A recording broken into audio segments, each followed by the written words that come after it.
말씀은 예레미야서 20장 7절에서 9절까지의 말씀입니다.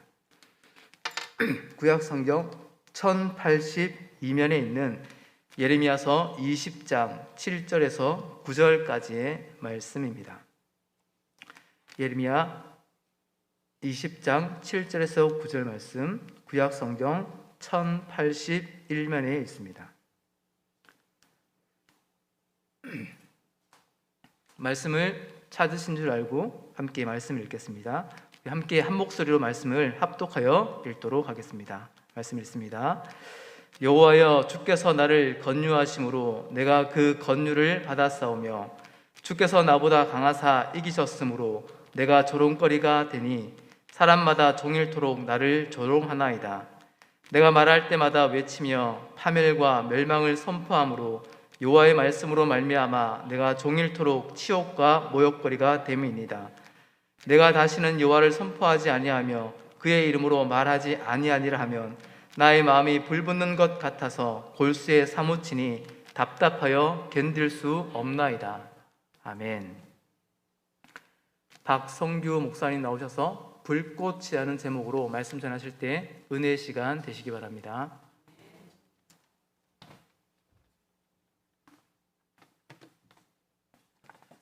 기도하시겠습니다.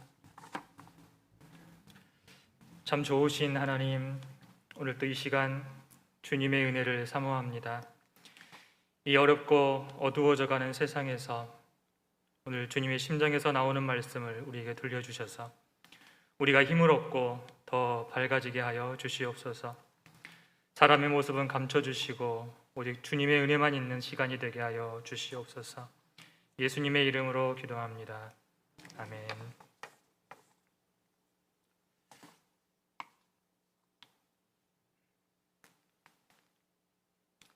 성경에 보면 긴 머리에 힘이 센 남자 한 분이 나오죠.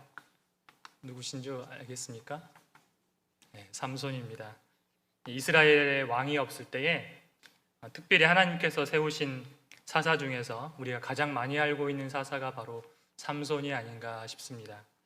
이 삼손이 지금 이 시대에도 존재한다면 아마 영화 속에 많이 등장하는 SF 영화죠. 영화에 많이 등장하는 헐크 정도가 되지 않을까 하는 생각이 듭니다. 자동차를 가볍게 들어서 던질 수 있는 괴력의 사나이가 바로 헐크입니다. 초록색 인간, 아마 TV에서 종종 보셨을 것입니다.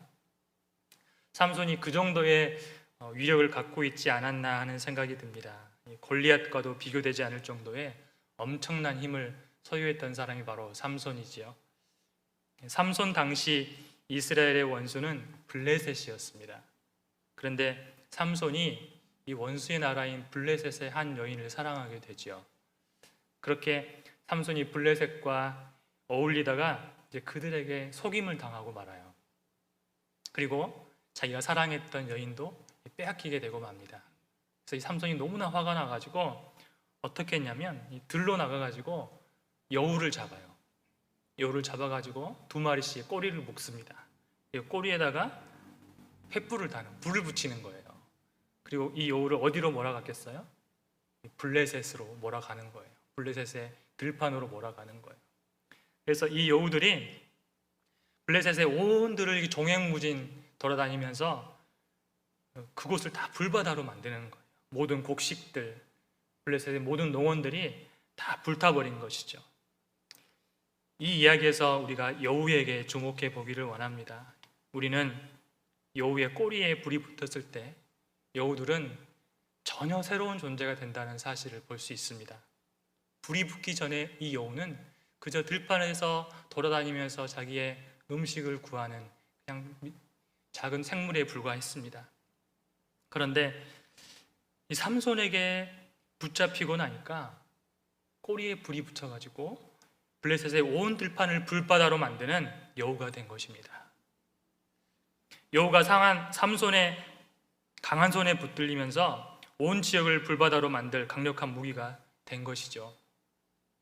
구약에는 하나님의 강한 손이란 말이 몇 번 등장합니다. 삼손의 여우처럼 우리가 하나님의 강한 손에 붙들린다면 우리가 어떻게 될지 오늘 이 시간에 한번 상상해 보시길 바랍니다. 이번에는 기드온의 등불을 한번 상상해 보시기 바랍니다. 기드온도 이스라엘의 사사 중에 한 명이죠. 아직 왕이 생기기 전에 하나님께서 이 사사들을 통해서 이스라엘 백성들을 다스리셨습니다. 이 기드온이 미디안과 아말렉 족속과 전쟁을 벌이는데 적군이 엄청나게 많은 거예요. 너무 많은데 사사기 7장에 보니까 마치 바닷가에 모래처럼 많다고 했습니다.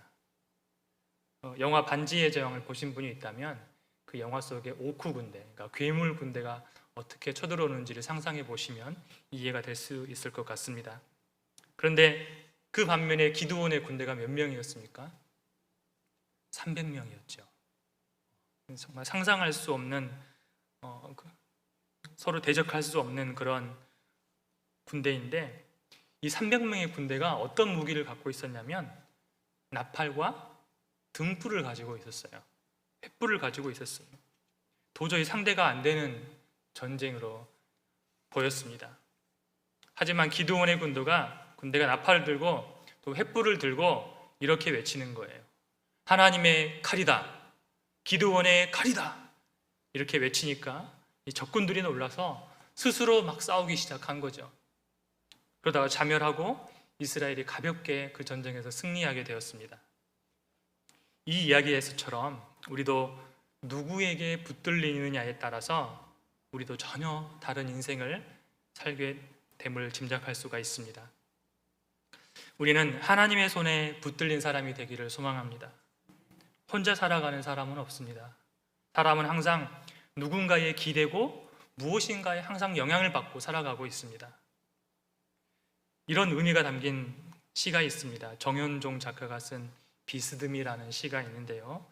한번 들어보십시오. 생명은 그래요. 어디 기대지 않으면 살아갈 수 있나요? 공기에 기대고 서 있는 나무들 좀 보세요. 우리는 기대는 데가 많은데 기대는 게 맑기도 하고 흐리기도 하니 우리 또한 맑기도 흐리기도 하지요. 비스듬히 다른 비스듬히를 바치고 있는 이여. 비스듬히 정현종 작가가 쓴 시입니다. 이 시의 삼행을 보니까 우리는 나무가 홀로 서 있는 줄 알았어요. 근데 이 작가는 어디에 기대고 있다고 했냐면 공기에 기대고 있다라고 말을 했어요. 그리고 또 우리가 다 기대고 있는 데가 많은데 그 기대는 게 맑기도 하고 또 흐리기도 한다고 합니다. 그래서 그 기대는 것이 맑으면 우리도 맑고 그 기대는 것이 흐리면 우리도 흐리다라고 표현을 합니다. 이 시처럼 그런 이유 때문에 우리는 누군가에게 잘 기대고 서야 되는 것이죠. 누구를 기대고 무엇을 기대고 살아갈 것인가를 잘 선택해야 됩니다. 우리는 하나님을 기대고 기댈 뿐만 아니라 그분께 사로잡혀 살아가야 할 줄로 믿습니다. 우리는 하나님의 손에 붙들린 사람을 성령의 사람이라고 부릅니다. 그 사람은 불과 같은 사람입니다. 왜냐하면 그 안에 성령의 불이 타고 있기 때문입니다. 그 불이 사람을 움직이게 만드는 원동력이 됩니다. 삼손에게 하나님의 영이 임하자 그는 불꽃과 같은 인생을 살았습니다. 적들을 진멸하고 그들을 벌벌 떨게 만드는 사람이 되었습니다. 삼손뿐만 아니에요. 역사 속의 수많은 사사들 또 믿음의 선배들이 다 불꽃과 같은 인생을 살았습니다. 세례 요한으로부터 주님의 제자들과 수많은 과거 선배들이 하나님을 그렇게 열정적으로 섬기다가 하나님께 올라가셨습니다. 이처럼 하나님의 영이 임하면 그 사람의 신령뿐만 아니라 그 인생이 열정적으로 바뀌게 됩니다. 오늘 본문에서는 이 마음의 불꽃을 소유했던 한 분이 나옵니다. 예레미야 선지자죠. 예레미야는 처음에는 그냥 평범한 사람이었습니다. 열정적인 사람이 아니었습니다. 소심하기 그지없었던 사람인데 예레미야 1장에 보면 예레미야가 하나님으로부터 소명을 받는 장면이 나와요. 그러니까 예레미야의 임직식이 거행되는 장면이죠. 하나님께서 예레미야를 불러놓고 내가 너를 거룩하게 구별하여 여러 나라의 선지자로 세웠다라고 말씀을 해주십니다. 그때 예레미야가 그렇습니까 하나님? 너무 감격인데요. 감사합니다. 제가 앞으로 열심히 섬기겠습니다 라고 말하지 않았어요. 예레미야는 뭐라고 말하냐면 슬프도소이다 주 여호와여 보소서 나는 아이라 말할 줄을 알지 못하나이다 하고 괴로워합니다. 그러나 주님은 그의 입에 손을 대시며 예레미야를 선지자로 세워주십니다. 그때부터 이 예레미야가 인생이 달라지기 시작했습니다. 하나님의 손이 그를 만진 이후부터 그는 타락한 세상에 하나님의 심판과 구원의 메시지를 열정적으로 전하는 사람이 되었습니다. 그런데 사람들이 이 예레미야가 전하는 하나님의 말씀을 잘 듣지 않고 그 말씀에 반응을 보이지 않는 거예요. 오히려 오늘 본문 7절, 8절에 보면 예레미야를 조롱하고 핍박합니다. 하나님의 메신저가 가장 회의감에 빠질 때는 그 말씀을 들은 사람들이 몇 달 또는 몇 년이 지나도 그 말씀을 따르지 않을 때일 것입니다. 지금 예레미야가 그런 마음의 고통을 갖고 있습니다.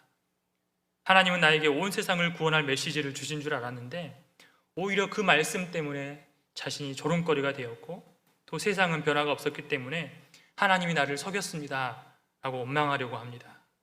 그래서 마음으로 다짐하는 거예요. 9절 말씀을 보십시오. 의역해서 제가 말해보겠습니다. 하나님, 이제는 다시는 주님의 이름을 선포하지 않겠습니다. 주님의 이름으로 말하지 않겠습니다.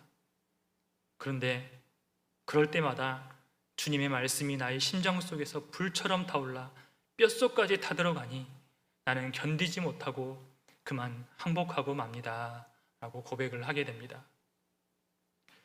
예레미야는 그 마음의 불꽃 때문에 다시 힘을 얻고 예루살렘에게 회개를 촉구하게 되었습니다. 무엇이 소심했던 예레미야를 민족의 구원의 등불로 만들었습니까? 바로 예레미야의 심령에 타오르고 있는 꺼지지 않는 불꽃 때문이었습니다. 그리고 그 불꽃은 어디에서 왔습니까? 바로 여호와의 손이 그의 입에 손을 댈 때에, 하나님의 영이 그에게 접촉할 때에 민족을 향한 하나님의 꺼지지 않는 불꽃이 예레미야에게 전이가 된 것입니다. 우리에게도 그러한 불꽃이 있기를 소망합니다. 우리도 하나님의 영에 접촉되기를 원합니다. 그런데 오래전에 하나님의 손이 우리를 만지셨습니다. 바로 예수님을 심령으로 믿을 때, 우리가 주님을 믿는 순간에 이미 예레미야와 같은 불꽃이 우리에게 주어졌다는 것입니다. 그것은 주님과 거룩한 접촉 때문에 일어난 사건입니다. 우리 주님은 누가복음 12장 49절에서 내가 불을 땅에 던지러 왔다라고 말씀하셨습니다. 세례 요한은 예수님에 대해서 그는 성령과 불로 세례를 베풀 것이다 라고 선포했습니다. 그 불은 민족을 치유하는 불입니다. 죄와 악을 불태워버리고 상처들은 싸매고 오랜 마음의 종창들을 그 뜨거움으로 지져버려서 악한 기운을 빼내버리고 새살이 돋게 만드는 치유의 불꽃입니다. 그 불이 번지는 곳마다 하나님의 치유가 임했음을 우리는 볼 수가 있습니다.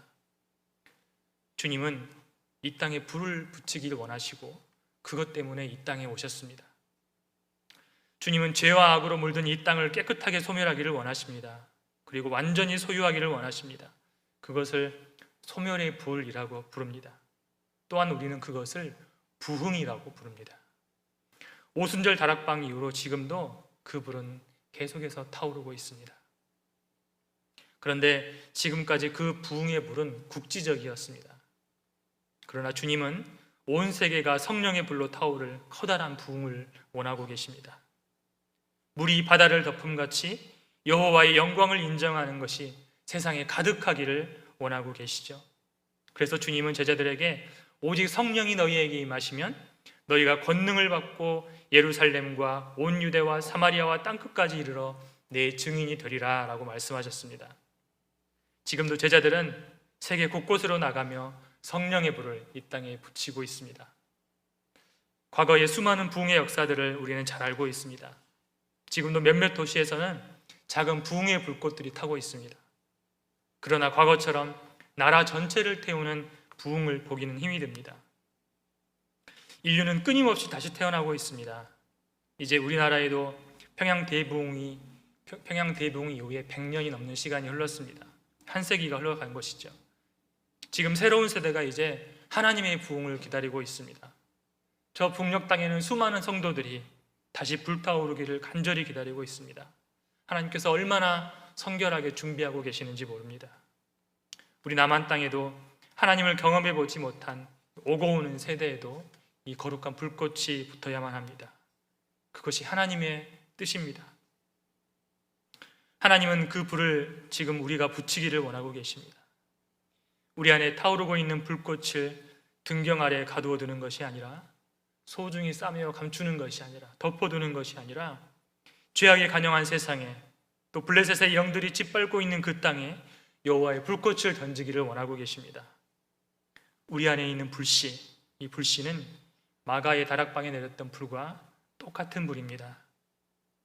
그렇다면 내 안에 있는 이 불꽃도 우리에게 부흥을 가져올 수 있습니다. 우리 성도님들 다 부흥을 꿈꾸시지요. 우리도 부흥을 꿈꿉니다. 이제 도시와 마을의 부흥을 넘어서, 또 나라와 민족을 넘어서 온 열방과 세계가 성령의 불로 뜨겁게 타오르는 부흥을 보기를 소망합니다. 그래서 원수 마귀가 이 땅에 발을 붙일 수 없는 날을 속히 보기를 원합니다. 그날에는 이 땅은 마귀에게는 지옥이 될 것입니다. 그리고 우리에게는 천국이 될 것입니다. 어떻게 하면 다시 이 땅의 부흥의 불이, 여호와 하나님의 성결의 불이 타오를 수 있을까요? 먼저 우리는 아직 성령의 불을 경험해 보지 못했다면 구해야 합니다. 주님은 우리가 영혼하고 같이 있는 것을 구하기를 원하십니다. 우리는 성령의 불을 추구해야만 합니다. 주님은 구하는 것을 주시겠다고 말씀하셨습니다. 우리는 믿음으로 구하고 받아야만 합니다. 그래서 우리의 기도 리스트의 최상단에 성령의 불을 다 붙여달라는 그런 기도 제목이 있어야 할 것입니다. 지난 세기의 유명한 전도자 무디에 대해서는 다 알고 계시죠. 지금까지 기독교 역사 속에서 가장 전도를 많이 하신 평신도 사역자가 바로 무디입니다. 오늘날 무디가 한참 전도 사역을 하고 있는데, 어떤 할머니가 이 무디에게 찾아와서 물어보는 거예요. 당신은 이 오순절 다락방에 성령의 불을 경험했습니까? 이렇게 할머니가 물어봤습니다. 그런데 무디에게는 그런 경험이 없었거든요. 그래서 무디는 사도행전을 읽으면서 하나님께 구했습니다. 자기에게도 마가의 다락방에 성령의 불을 주시라고 기도했습니다.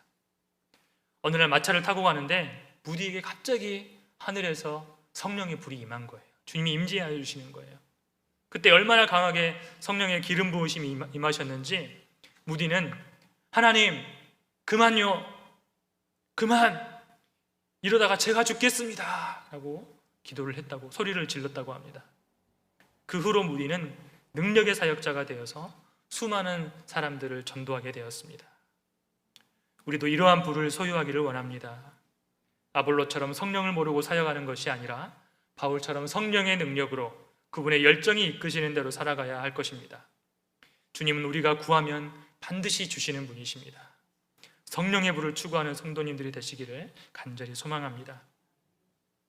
이제 과거의 뜨거움을 경험했던 사람들은 가끔씩 자신의 식어진 가슴을 볼 때마다 괴로움을 느끼게 됩니다.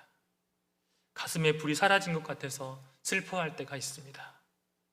사실 그 상황은 소망이 없는 상황이죠.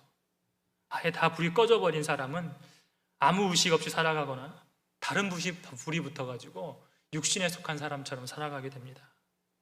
그러나 아직 마음에 불씨가 남아있는 사람들은 다시 불타오기를 소망합니다. 타오르기 위해서 발버둥을 칩니다. 갈급함이 그 사람의 마음을 괴롭힙니다. 그러면 어떻게 하면 다시 우리가 불타오를 수 있겠습니까? 먼저는 연료가 공급이 되어야 됩니다. 또 다른 하나는 연료가 정결해야 합니다. 다 타버리고 숯과 재만 남은 아궁이에 100번 부채질을 해봐야 더 이상 뜨거워지지 않습니다. 먼지만 날릴 뿐이죠. 그런데 우리가 때론 이런 모습을 보일 때가 있어요. 다시 내 마음의 불씨를 살리기 위해서 종교적인 행위로, 또 봉사로, 또 선행으로, 새로운 결단으로 자신을 뜨겁게 막 해보려고 하지만 이내 금방 지치고 낙심하게 되는 것을 경험해 보셨을 것입니다. 그때는 백방으로 돌아다니면서 열심히 날개짓을 할 것이 아니라 연료를 넣어야 됩니다. 타버린 아궁이 안에 장작을 갖다 넣어야 하는 것이죠. 그리고 그 자리에서 불을 붙이기 위해서 노력을 해야 되는 것입니다. 기도가 바로 연료를 공급하는 통로입니다. 새로운 장작을 넣고 다시 불을 붙이는 작업은 바로 기도입니다. 기도 외에 다른 이유가 없습니다. 기도하면 하늘이 열리고 새로운 기름 부으심이 임합니다. 여기에는 믿음과 인내가 필요합니다. 우리는 연료가 채워지고 불이 붙기까지 인내해야 하는 것입니다. 많은 사람들이 실패하는 것은 기도에서 실패하기 때문입니다. 불이 다 꺼져버린 것 같은 이 세대는 다시 불꽃이 타올라야 합니다. 지난 몇 년 동안 대한민국에 많은 산불들이 있었어요. 최근까지요. 안타까운 재난이었지만 우리가 역으로 생각해서 그 사건들이 다시 대한민국에 임할 성령의 불꽃의 복선이 되었으면 좋겠습니다. 이를 위해 이제 우리는 세상의 풍조대로 살아갈 것이 아니라 자신의 골방에서 기도의 군부를 떼어야 할 것입니다. 이제 시대의 불꽃으로서 등불로서 일어설 수가 있게 될 것입니다. 우리가 식은 가슴 때문에 고통스럽다면 가장 집중할 수 있는 시간을 골라야 합니다. 하루 중에서요. 그래서 하나님 앞에 앉아야만 합니다. 그리고 싸워야 하는 거예요. 나를 기만하고 헛된 생각으로 기도의 자리에서 물러나게 하는 사단과 싸워야 되는 거예요. 숨이 가빠오기도 할 것입니다. 가슴에 애가 타기도 하고 또 엉덩이가 간질거려서 그 자리를 떠나고 싶을 때가 있을 것입니다.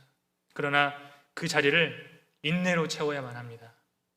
불이 붙을 때까지 기도해야만 합니다. 사실 이런 과정은 인생에 몇 번 없는 고비입니다. 그러나 해볼만 하죠. 인생 중에서 정말 위대한 결단을 하는 우리 분이엘 교회가 되기를 소망합니다. 우리가 아울러 더 뜨겁게 타오르기 위해서는 우리 자아가 온전히 죽어야만 합니다. 방금 산에서 막 켜온 장작은 불에 타지 않습니다. 불을 피워보신 분은 알겠지만 이 덜 마른 장작은 잘 탈까요? 잘 타지 않습니다. 저도 시골에서 가끔씩 불을 피워본 적이 있는데 이 덜 마른 장작, 생나무를 아궁이에 넣고 불을 떼면 정말 타락을 하면서 탑니다. 온 동네에 연기를 퍼뜨리면서 타는 것을 한두 번 경험해 본 것이 아니었습니다. 왜냐하면 불을 본 적이 없었으니까요. 왜냐하면 그 장작은 아직 생명의 기운이 남아있기 때문입니다. 이처럼 우리 안에도 여전히 옛 자아가 살아있다면 우리는 온전히 불타오를 수 없습니다. 불이 붙는다고 해도 내 자신의 절반은 괴로워서 미칠 수밖에 없는 그런 고통을 경험하게 될 것입니다. 또 죄로 마음이 물들어 있다면 우리는 타오를 수가 없습니다. 하나님의 불은 고결한 불입니다. 성결한 불입니다. 데살로니가전서 5장 19절은 성령의 불을 끄지 마십시오라고 우리에게 말하고 있습니다. 무엇이 우리의 가슴에 불을 식게 만듭니까? 바로 죄가 우리의 열정을 식게 만들어버립니다. 그러므로 우리에게 아직 끊지 못한 죄가 있다면 과감하게 결단하고 끊어버려야 됩니다. 그리고 다시 기도의 자리에서 불을 붙이면 영적인 상쾌함이 임하게 될 줄로 믿습니다. 그동안 경험해보지 못했던 시원하면서도 뜨거운 하늘의 불꽃을 경험하게 될 것입니다. 더 나아가 그러한 기도의 불은 나에게뿐만 아니라 타인과 나라와 민족에까지 불을 붙이게 합니다. 스코틀랜드의 유명한 설교자 존 낙스는 이와 같이 말을 했습니다. 주여, 스코틀랜드를 제게 주옵소서. 그렇지 않으면 제게 죽음을 주옵소서. 그렇게 기도하면서 이 존 낙스는 이 스코틀랜드를 위해서 열심히 사역한 결과 이 스코틀랜드에 부흥이 찾아오게 된 것입니다. 또한 지금도 아르헨티나에서 열심히 사역하고 있는 스카타 글리니 목사님은 주님, 새로운 부흥의 역사를 허락해 주시옵소서. 그렇지 않으면 차라리 저를 죽여 주시옵소서. 더 이상 살고 싶지 않습니다 라고 기도했다고 합니다. 이렇게 부흥은 한 사람의 기도로 시작되는 것입니다. 과거에 아르헨티나에 큰 부흥이 있었습니다. 그 부흥은 기성세대들이 일으킨 부흥은 아니었습니다. 그 부흥의 불꽃은 청년들에게로부터 시작된 부흥이었습니다. 청년들이 작심하고 그 나라와 민족을 위해서 기도하기 시작했습니다. 어떤 청년은 담벼락에 서가지고 고개를 내밀고 기도했다고 그래요. 그런데 그 담벼락 밑으로 물이 줄줄줄 흘러내렸다고 합니다. 그리고 나중에 이 청년은 물 웅덩이 위에 서서 기도를 하였다고 합니다. 그 물 웅덩이는 다름 아닌 그 청년의 눈물이었다고 합니다. 그렇게 청년들의 기도가 50일간 이어졌고 하나님의 응답이 임했습니다. 그리고 놀라운 부흥이 아르헨티나에 임했던 것이죠. 부흥은 대규모 집회를 통해서 일어나는 것이 아니라 예레미야가 긴밀히 하나님과 만났던 것처럼 하나님과 내가 만나는 골방에서 시작되는 것입니다. 우리가 이처럼 불꽃이 되기를 소망합니다. 교회는 세상의 등불입니다. 그것이 크든 작든 그 안에 예수 그리스도의 등불이 타오르고 있습니다. 하늘에서 내려오는 것을 구하기 전에 먼저 우리가 타오르는 번제가 되어야 합니다. 온전히 주님께 불살라져 바쳐지는 번제물이 되어야 합니다. 우리는 예배의 참관자가 되는 것이 아니라 내가 먼저 뜨겁게 타오르는 제물이 되어야 합니다. 성숙한 신앙인은 교회가 나에게 무엇을 주기를 기대하는 것이 아니라 내가 교회를 위해 불꽃처럼 타오르기를 원하는 사람입니다. 남들이 차갑게 기도하든 상관없이 자신은 뜨겁게 기도하며 기도에 불을 붙이는 사람입니다. 교회는 지금 그러한 사람을 요구하고 있습니다. 하나님의 나라는 그렇게 뜨겁게 불타오르는 우리를 원하고 있습니다. 우리는 지금 고난주간을 보내고 있는데요, 이 고난주간 우리가 불꽃이 되기를 소망합니다. 하나님의 나라를 향한 거룩한 열정을 품기를 원합니다. 하나님께 나아가서 그분의 불에 접촉하기를 소망합니다. 모세가 어느 날 하나님의 음성을 듣고 호렙산으로 올라가죠. 그곳에서 불타오르는 떨기나무를 발견하게 됩니다.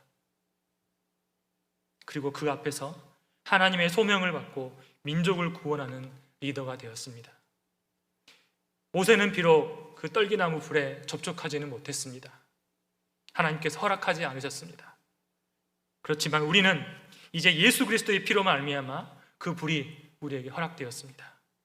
이제 우리는 하나님의 거룩한 불꽃에 접촉할 수 있게 된 것입니다.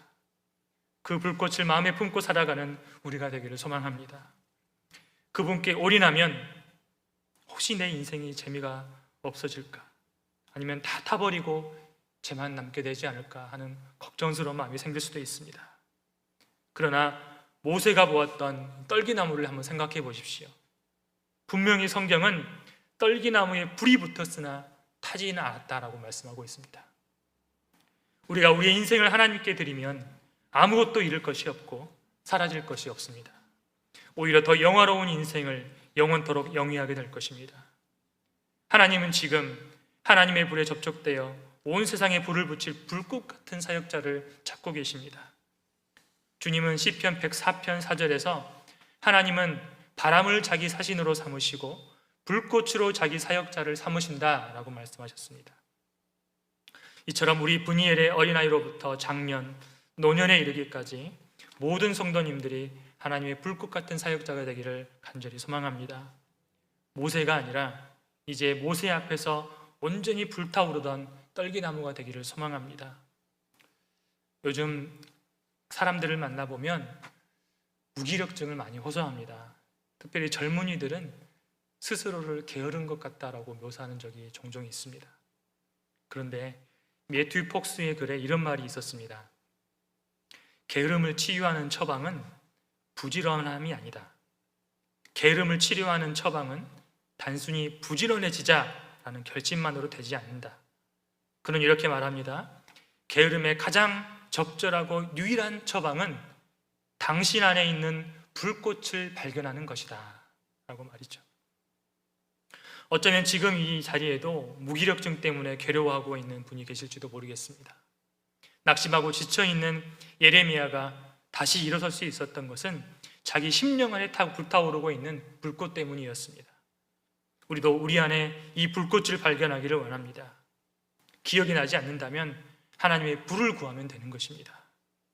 주님은 꺼져가는 불을 끄지 않으시고 오히려 다시 타오르기를 원하십니다. 그것을 구하기를 원하십니다. 우리는 분명 원하는 것을 얻게 될 것입니다.